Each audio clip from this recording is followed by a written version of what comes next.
17 houses turned them away in the pouring rain, but when they knocked on the 18th door, the man inside had no idea. He was about to save their lives, and they were about to save his. What happened next is proof that one small choice can change everything. At exactly 9:47 p.m., a desperate knock echoed through a small, dimly lit home, a knock that would turn one man's life upside down. Jake Sullivan sat at his kitchen table, the final notice on his electricity bill glaring back at him in angry red letters. Outside, the storm raged, thunder rolling so hard it rattled the walls, lightning slicing the dark sky. He froze when the sound came again. The doorbell. Cautiously he peered through the peephole. Two young women stood huddled together in the downpour, blonde hair plastered to their heads, shoulders trembling. They looked more lost than dangerous. "Please, sir," one called over the roar of rain. "Our car broke down, we just need to use your phone." Jake's mind screamed caution. Strangers in this neighborhood at night rarely meant anything good. But then, something in their eyes stopped him. Fear. Desperation. The same look his 6-year-old daughter used to have when nightmares pulled her from sleep. He hesitated, heart pounding. With one slow breath, Jake unhooked the chain lock. The storm howled at the door, and in that single moment his fate stepped across the threshold. The door swung open and the storm pushed against him like a living thing. Jake stepped aside, motioning them in. Two soaked figures crossed the threshold, leaving small pools of water on his worn carpet. He handed them a pair of old towels, threadbare but the best he had. "I'm Jake," he said. "Amanda," the taller one replied, gripping the towel as if it were spun from gold. "This is my sister, Samantha." "Thank you, we really thought we might have to spend the night in our car." Jake's eyes moved over their clothes. Even drenched, the fabric screamed wealth. Tailored coats, leather boots, gowns that probably cost more than his monthly rent. Strange outfits for this part of town at this hour. "The phone's in the kitchen," he offered. "You can try calling for help." Amanda dialed, waited, then sighed in defeat. Dead. The storm must have taken the lines down too. Jake glanced toward the window. Rain still pelted the glass in relentless sheets. "This weather's not letting up tonight. You're welcome to stay here until morning." The sisters exchanged a long look, weighing their options. Trust a stranger, or walk back into the storm. Finally, Samantha nodded. "We don't want to impose." "You're not," Jake said, forcing a small smile. "I've got a couch that pulls out into a bed. It's not fancy, but it's dry." For the first time, both sisters smiled, real warm smiles that softened their guarded faces. Minutes later, they sat in his modest living room, cradling mugs of hot chocolate. Conversation started small, but the warmth of their interest drew Jake out. He spoke of the divorce, of the 2 children he barely saw, of the nights when loneliness pressed in harder than the cold. Amanda listened quietly before saying, "You've lost a lot, but you never stopped fighting for them, did you?" Jake didn't answer right away.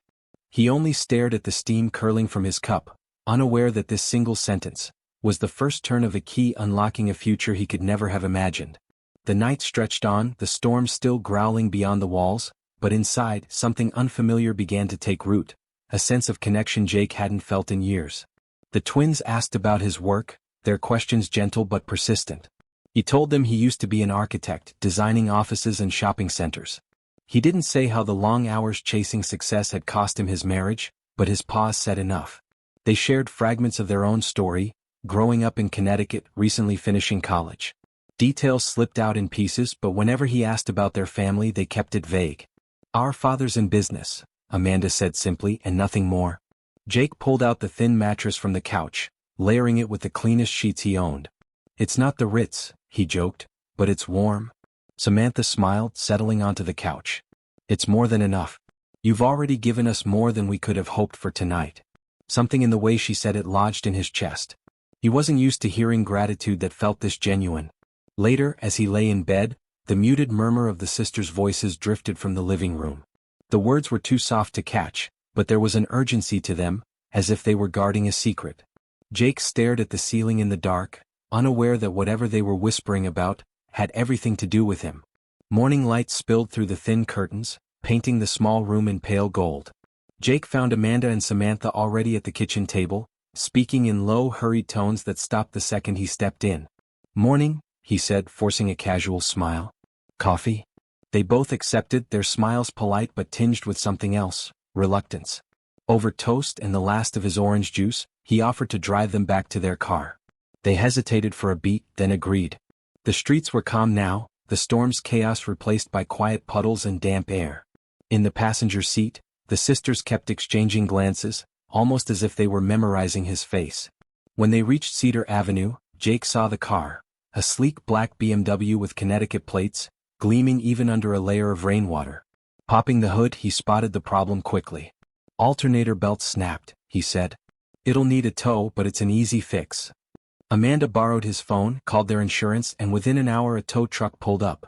As they prepared to leave, she pressed something into his hand, a heavy business card with embossed gold lettering.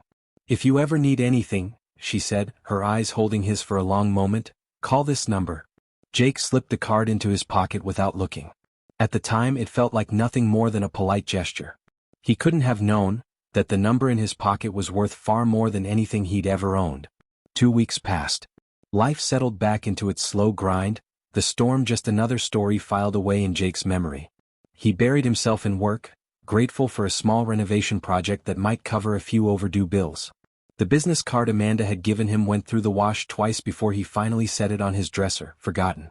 That Tuesday morning felt ordinary, until the doorbell rang at 10:30 a.m. Jake opened the door expecting a delivery, maybe his elderly neighbor asking for sugar. Instead he froze. Amanda and Samantha stood on his porch, perfectly dry this time, flanking a tall man in an impeccably tailored suit. The resemblance between them was unmistakable, same eyes, same quiet confidence. The man extended his hand with a warm, steady smile. "Mr. Sullivan, I'm Robert Sterling. I believe you've met my daughters." Jake shook his hand automatically, his mind scrambling to catch up.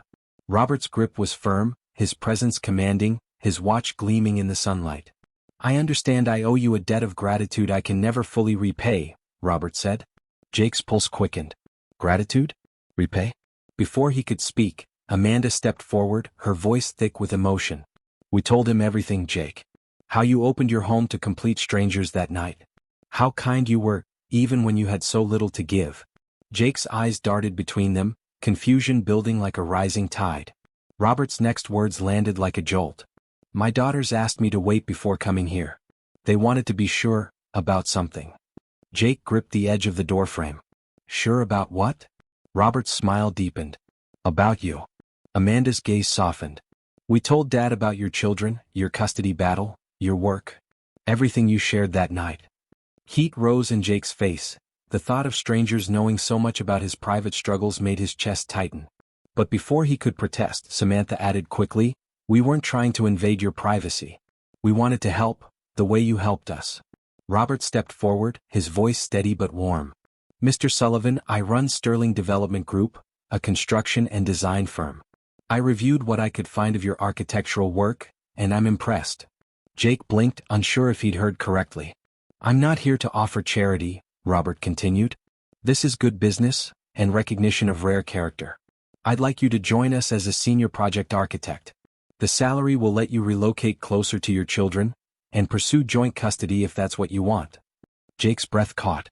"And there's more," Robert added. "Our employees' children receive full scholarships, tutoring, summer programs, whatever they need. Danny and Sophie would have their future secured." Jake's knees nearly gave out. He pressed a hand against the doorframe to steady himself. Amanda's voice was barely above a whisper. "We meant it, Jake.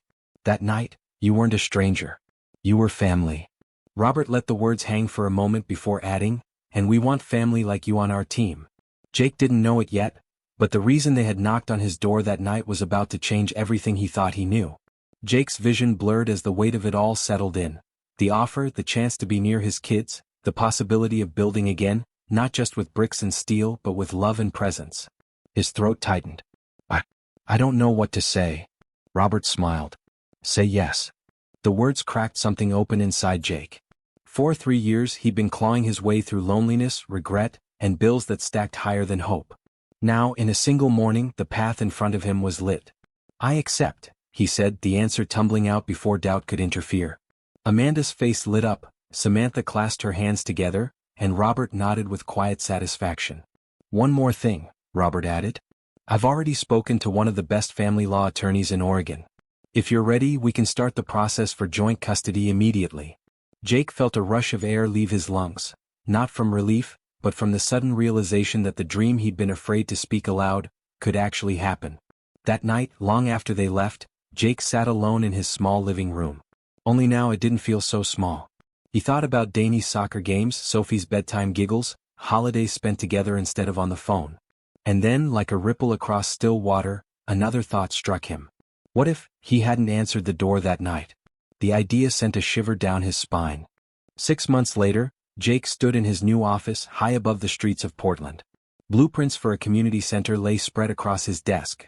A project meant to serve families who, like his once had, were fighting to hold on. Out the window, he could see the elementary school where Danny and Sophie would start in the fall. They'd be living with him half the time now, thanks to the joint custody agreement that had finally been approved. His phone buzzed. A text from Amanda lit up the screen.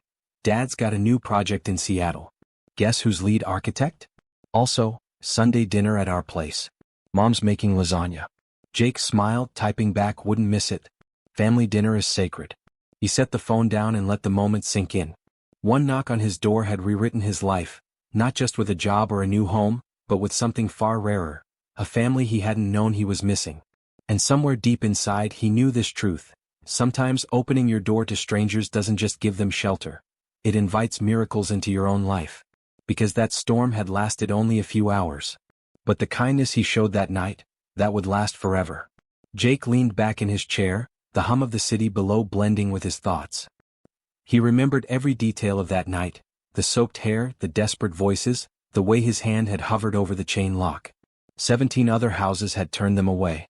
He had been door number 18, and he almost didn't answer.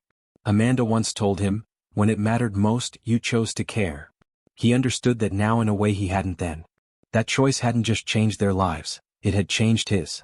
Robert's words echoed in his memory, success means nothing unless you lift others up with you.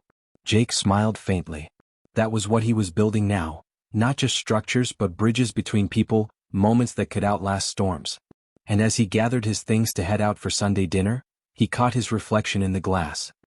He barely recognized the man looking back, no longer weighed down by loneliness or fear, but standing taller, with a light in his eyes that had been gone for far too long. He turned off the office lights, stepped into the hallway and thought, one door, one choice, and everything was different. That evening, the scent of lasagna drifted through Robert Sterling's home. Laughter spilled from the dining room, Amanda teasing Samantha, Robert telling a story that had everyone leaning in. Jake sat at the table, Danny and Sophie on either side of him, their small hands tugging at his sleeves as they whispered about the dessert they'd been promised. It was the kind of noise he used to dream about in the quiet of his old duplex. Robert raised his glass. To family, the one you're born into and the one you find along the way. Jake felt the words settle deep inside. 6 months ago, he had opened his door to 2 strangers in the middle of a storm. Tonight, those strangers, and their father, were part of a life he wouldn't trade for anything. After dinner, as he helped clear the table, Amanda caught his eye. You know, Jake, you think you saved us that night? But maybe, we were meant to save you too. He didn't reply right away. He just smiled, feeling a truth in her words he couldn't deny. Later, stepping outside into the cool night air, Jake looked up at the stars. The storm that brought Amanda and Samantha to his door had passed long ago. But the choice he made that night, that was still echoing, still changing the course of his life. And he knew now, without question. Sometimes, the smallest act of kindness is the one that ends up rewriting your entire story. Weeks later, Jake found himself walking through the nearly finished community center, the sound of construction filling the space. He ran his hand along the smooth edges of a doorway, picturing children racing through it, families gathering in its open hall. This wasn't just another project. It was a place that could hold moments, the kind he had almost lost with his own kids. His phone buzzed. It was Sophie sending a picture of her and Danny building a pillow fort in his living room. When are you coming home, Daddy? The message read. He smiled, texting back, soon. And we'll make it even bigger when I get there. As he slipped the phone into his pocket, Jake thought of the night that started it all. The knock. The hesitation. The decision to open the door. Amanda's voice from months ago replayed in his mind. You weren't a stranger to us when it mattered most. Jake paused in the middle of the quiet hall, the weight of it hitting him again. That one moment of compassion had rippled outward, into his work, his family, and now into a place that would serve countless others. And for the first time in years, he didn't just feel like he was rebuilding his life. He felt like he was building something bigger than himself. The day the community center opened, sunlight streamed through its tall glass windows, catching the faces of the families gathered inside. Children laughed as they explored the play area, parents chatted over coffee, and volunteers welcomed everyone at the door. Jake stood near the entrance, watching it all with a quiet pride. Robert approached, clapping a hand on his shoulder. "You've built more than a building here, Jake. You've built a home for hope." Amanda and Samantha joined them, each carrying trays of snacks for the guests. Sophie and Danny ran up, breathless, pulling Jake toward the art corner they'd discovered. For a moment, Jake took it all in, the sounds, the smiles, the warmth in the air. It felt like the final chapter of a story that had begun on a stormy night, and the first page of something even greater. He looked at Amanda and Samantha, remembering their shivering figures on his porch, and thought about how close he'd come to leaving that door closed. Robert leaned in and said quietly, "Funny thing about storms, they can tear things apart, but sometimes they clear the way for something better." Jake nodded, emotion tightening his throat. "And all it takes," he said, glancing at the sisters who had changed his life, "is the courage to answer the knock." As the ribbon was cut and cheers filled the room, Jake knew this wasn't just a victory for him. It was a reminder: kindness doesn't end with the moment you give it. It keeps moving, keeps building, until one day, it becomes the foundation for a whole new world. That night, long after the community center had emptied and the last light was turned off, Jake stood alone in the quiet hall. His footsteps echoed on the polished floor, each one carrying memories from the past year. He walked to the main doors and rested his hand on the handle, staring out into the dark. In the reflection, he saw not the man who once sat alone at a kitchen table, surrounded by bills and silence, but a man who had answered. He remembered the rain dripping from Amanda's hair, Samantha's shaking voice, the way his chest had tightened when he almost said no. 17 other doors had stayed shut that night. His had opened, and in doing so, it had opened something inside him he didn't even know was locked. Jake took a slow breath, letting the moment settle. The storm had been just one night. But the choice was forever. Behind him, laughter drifted in faintly from the street. Sophie and Danny waiting in the car with Amanda and Samantha, ready to head to Sunday dinner. Jake turned the lock, stepped outside, and smiled to himself. Sometimes miracles don't arrive with fanfare. Sometimes, they start with a single knock. As Jake walked toward the car, Sophie's face lit up through the window, her little hands waving wildly. Danny slid over in the back seat to make room, their voices bubbling with excitement the moment he opened the door. Amanda glanced back from the passenger seat with a grin. "We were starting to think you'd get locked in there, architect." He chuckled, fastening his seatbelt. "Just saying goodbye to the building. Feels like I'm leaving a part of myself inside it." Robert, behind the wheel, started the engine. "That's the beauty of what you do now, Jake. Every place you build holds a part of you. And it keeps giving long after you've moved on." They drove through the glowing city streets, the hum of conversation mixing with bursts of laughter. Jake turned his head toward the window, watching the lights blur past, and thought about how far he'd come from that night in the storm. Back then he'd been surviving. Now he was living. And as the car merged onto the open road toward Robert's home, he realized something even deeper. This wasn't just his second chance. It was a chance to give others the same light he'd been given. The dining room at Robert's house was alive with the warmth Jake had once thought he'd never feel again. Sophie and Danny darted between the kitchen and table, sneaking bites of garlic bread while Amanda pretended not to notice. Samantha laughed so hard at one of Robert's jokes she nearly dropped a plate. Jake sat back for a moment just watching. The sound, the light, the closeness, it all wrapped around him like the first rays of sun after a long winter. Robert raised his glass. "To the man who taught my daughters that kindness still exists, and reminded all of us that one choice can change everything." Jake's throat tightened. He wasn't used to being toasted, but tonight he let the gratitude sink in. "To family," he said softly. "The kind you're born with, and the kind you open the door for." As laughter and clinking glasses filled the room, Jake caught Amanda's eye. She gave him a knowing smile as if to say, "We told you this was meant to be." Later, stepping out onto the porch, Jake looked up at the stars. The storm that had brought the twins to his door felt like a lifetime ago. But the truth of it was etched into him now. Sometimes the smallest act of courage is just answering the knock. And if you do, you might not just let someone in from the rain. You might let in the rest of your life.